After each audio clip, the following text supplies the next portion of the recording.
Hello, పుట్టింటి నుండి వచ్చేసాం.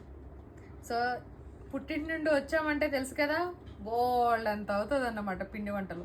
మామూలుగానే పుట్టింటి హాల్ చాలా ఉంటుంది, బట్ ఈసారి సంక్రాంతి పిండి వంటలతో ఎంత పుట్టింటి హాల్ అయింది.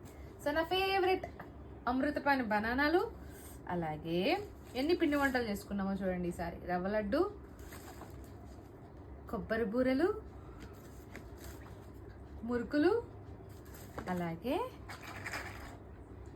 పప్పు చెక్కలు, అంటే అదే ఏమంటారు హరి,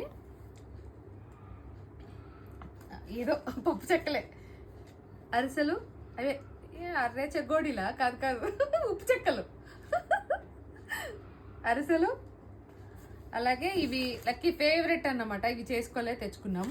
నెక్స్ట్ వచ్చేసి ఇవి పల్లి ఉండలు, శనగ ముద్దలు, అలాగే వంకాయలు చూడండి ఎంత పెద్ద వంకాయలు, అసలు చాలా పెద్ద వంకాయలు. అలాగే మా చెట్లో మునక్కాయలు, అలాగే నిమ్మకాయలు, ఎండు చేపలు, అలాగే నెల్లూరు కారం.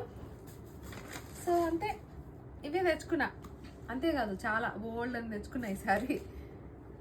ఎవరో ఇట్లా చూపించాను కదా, అంతే.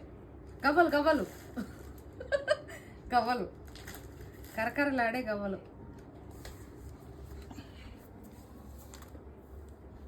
చూడండి ఇన్ని పిండి వంటలు. అవును, మీరేం చేసుకున్నారు ఈ సంక్రాంతికి పిండి వంటలు? ఇంకోండి అరిసెలు చూడండి, ఇవన్నీ నేనే తట్టా.